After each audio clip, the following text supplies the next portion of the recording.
El interés realmente viene por otro interés, que fue el interés del doctor Félix Paladines por hacer un seguimiento, un rescate de la obra de autores lojanos que por alguna casualidad no se habían conocido. En ese sentido, la obra de Héctor Manuel había pasado por muchos comentarios, pervivía entre los recuerdos de sus alumnos, de sus coetáneos, pero no estaba publicada. Y tampoco la podíamos rastrear porque desgraciadamente no se conservaban todas las revistas. Entonces sí que había algunos trabajos de la época publicados, pero era muy difícil dar con la totalidad. Entonces realmente las circunstancias fueron esas: llegar a Loja después de vivir una temporada en España, encontrarse con el paisaje de nuestra ciudad, con esta cultura que es tan rica, pero que sin embargo por alguna fatalidad, más que causalidad o casualidad, no tiene más trascendencia. Entonces, claro, cuando nosotros estudiamos toda la cultura y toda la literatura, casi siempre se la hace desde la centralidad de Quito y Guayaquil. Y volver a Loja y tener esta cercanía con la gente de Loja, con nuestra cultura, y saber que hay autores tan importantes, pero que sin embargo estaban sin publicar, fueron los motivos, las causas para que me lleven a colaborar con el doctor Félix Paladines. Me acuerdo concretamente que una tarde llegó Luis Jaramillo a Casa Talento. Antes ya habíamos tenido unas reuniones previas tratando de buscar estos autores. Entonces, claro, él me dijo si definitivamente hacía el trabajo, y fue un reto, pero al mismo tiempo fue hermoso porque sabía que era una posibilidad de empezar una investigación difícil, donde había que poner mucha imaginación, mucha intuición, pero también enriquecedora porque uno se va aprendiendo mucho sobre la cultura de nuestra ciudad, sobre muchas circunstancias que han complicado la difusión de la obra de nuestros autores, su conocimiento, su presencia en textos, en libros de texto, en antologías. Y sí, esas fueron las circunstancias, y sobre todo la motivación del doctor Félix Paladines.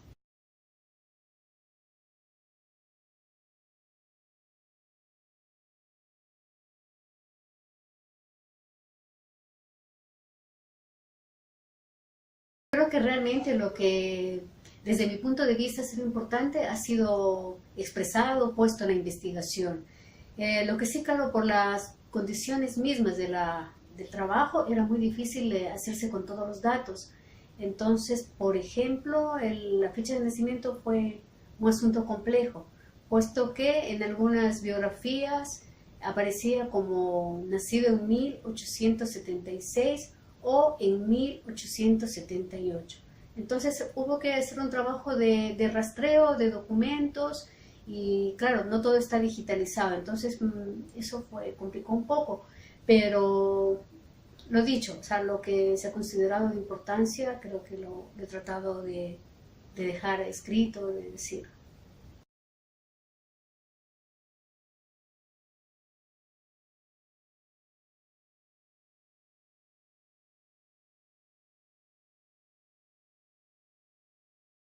Bueno, creo que un poeta o un ensayista, un filósofo, un hombre tan comprometido como Héctor Manuel es totalmente atrapante, o sea, seductor, misterioso, grande. Yo creo que esa fue la parte que me intrigó. Realmente también las referencias que vienen de su propia familia. Me acuerdo de los versos de su sobrino, Manuel Alejandro Carrión, que aparecían publicados en una de las revistas de la época. Tengo aquí los versos que también me motivaron a seguir con la investigación.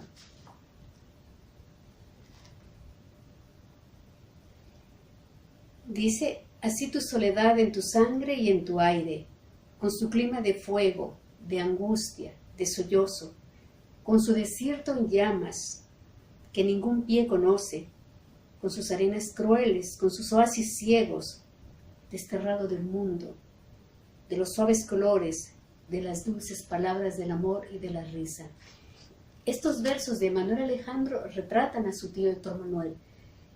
Estos versos describen a un hombre tan solitario, como dice, desterrado de la risa, de los dones de la tierra. Entonces, esta parte de fragilidad, de un hombre tan ilustre, tan ilustrado también como Héctor Manuel, me incitaron, me motivaron a seguir con la investigación. De alguna manera surgió una empatía, una profunda admiración por el personaje.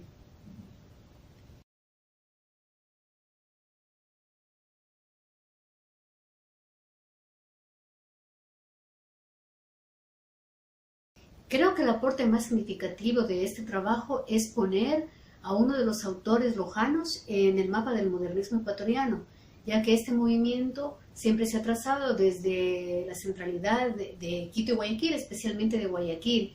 Sin embargo, estos estudios, el aporte de estos estudios es deslizar este mapa del modernismo hacia las provincias, especialmente hacia Loja, porque Héctor Manuel fue el primer poeta modernista. No debemos olvidar que él en 1800 ya escribió un poema de corte modernista que está hecho a la muerte de su abuela.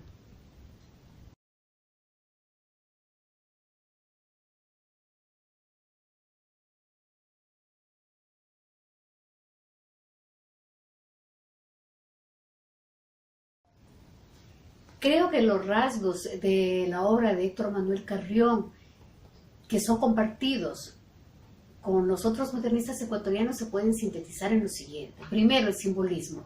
Eso es el factor fundamental, la caracterización genuina de Héctor Manuel, que hace que él pueda ser también un integrante de los modernistas.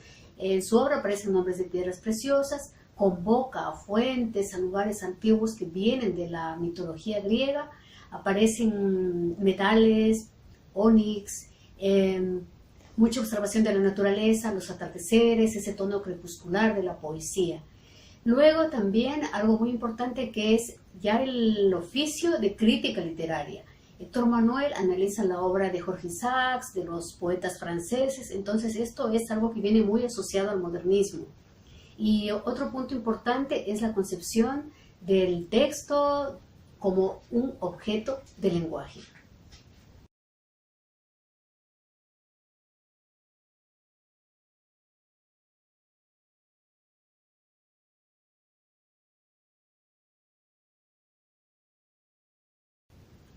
Creo que el aporte de estos textos para la actualidad es total, en el sentido de que la actualidad no es un tiempo muerto.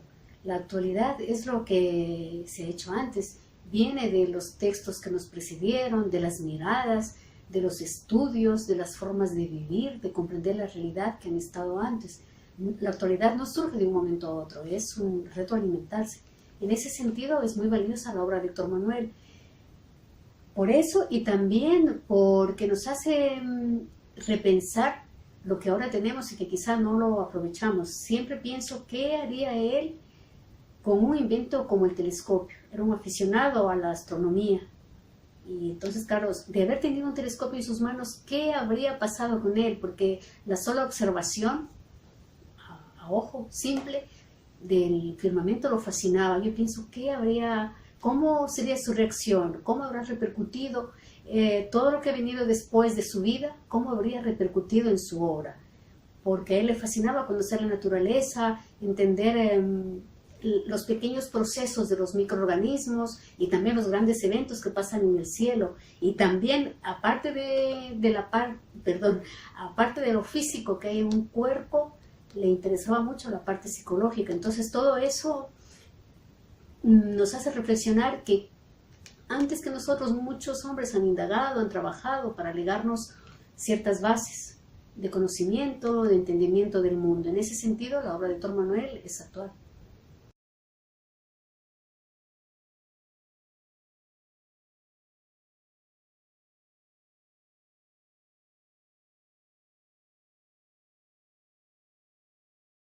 Creo que la figura de Héctor Manuel tuvo gran significancia para sus contemporáneos, para sus compañeros profesores, en el sentido de que él siempre investigó. De hecho, todos los ensayos estaban dedicados a sus alumnos. Entonces, creo que ver esta entrega, tener esta vivencia de la pedagogía desde esta forma, desde esta entrega, es de por sí motivador. Yo creo que esto repercutió también en la concepción de educación de las generaciones de lojanos posteriores a la época de Héctor Manuel. Y también la inquietud literaria. Él fundó y dirigió revistas, sin embargo él carecía de ego y de ganas de figurar. Él se negaba a ser presidente de algunas entidades o director de revistas. Siempre dejaba que estén otros, que sean otros, pero el trabajo de fondo él lo estaba haciendo. Entonces son aspectos muy importantes que han marcado a los escritores lojanos, a los pedagogos lojanos, a los profesores.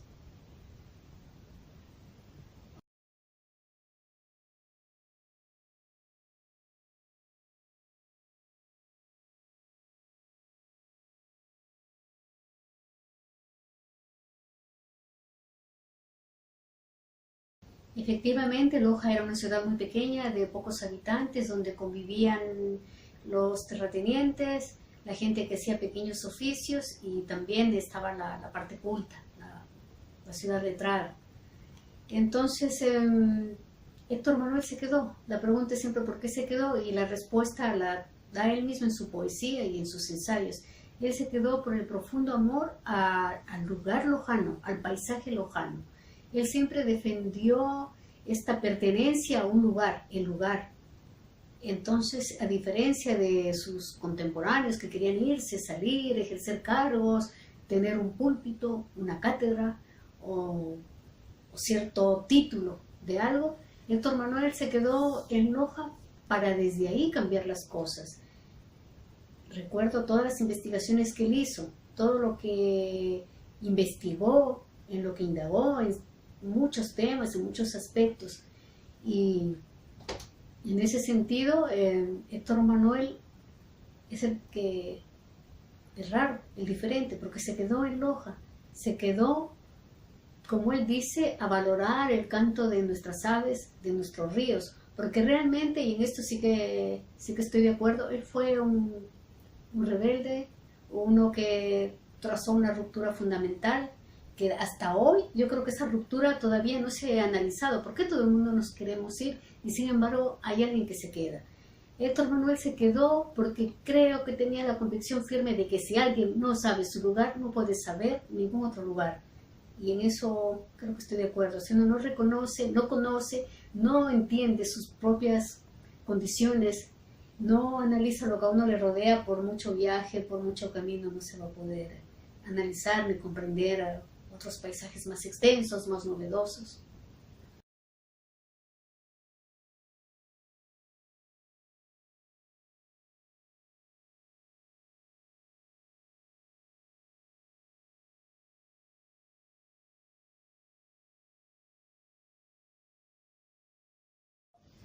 Efectivamente es muy llamativo este dato, este aspecto. No se ha hecho eco, no figura Héctor Manuel más que en pequeños juicios críticos porque fue un disidente. Él siempre estaba en contra de ejercer alguna autoridad, ni educativa, ni patriótica, ni militar, ni literaria. Entonces, claro, iba a haber cierta crítica ejercida en los textos, en los cuentos, a su hermano Benjamín. Hay un cuento específico que se llama Enrique Fieri que habla de alguien que va lejos con un cargo de embajador y llega a su pueblo y se casa con la chica, digamos, más pura, más ingenua. Pero como que él sí que tenía cierta licencia para tener cierta vida, digamos que disipado, algo así. En ese sentido hay una profunda crítica a su hermano. Y también sobre lo que dije antes, Héctor Manuel había heredado el principio de su abuelo, perdón, tatarabuelo Manuel Carrión Pinzano, que decía: los pensamientos y los principios son de los pueblos, no de los hombres. Esa frase quiere decir que no hay un hombre que sea el que ha de ejercer de líder de nada, que todos los logros de la humanidad, de las sociedades grandes y pequeñas, son logros conjuntos de todos. Y si pensamos que Benjamín ha sido un líder o fue un líder casi en solitario, un pensador, el constructor de la patria ecuatoriana, pero su figura es la que predomina toda esa pirámide. Entonces Héctor Manuel no podía estar ahí. Sin embargo, tengo que decir que cuando Benjamín, muchos años después, escribe el prólogo a las crónicas, a la historia de Loja y su provincia, la obra de Pío Jaramillo, tiene un dolor por su hermano, lo reconoce y lo dice que fue el hombre más luminoso, más inteligente que había en Loja de esa época. Sin duda, Héctor Manuel es la herida que está presente en Por qué Jesús no vuelve, y es la herida que estuvo en la vida de Benjamín. Pero pareciera que la vida es una y la literatura otra, para algunos autores. Sin embargo, para Héctor Manuel, la vida y la literatura son una. La una alimenta a la otra y son el reflejo la una de la otra.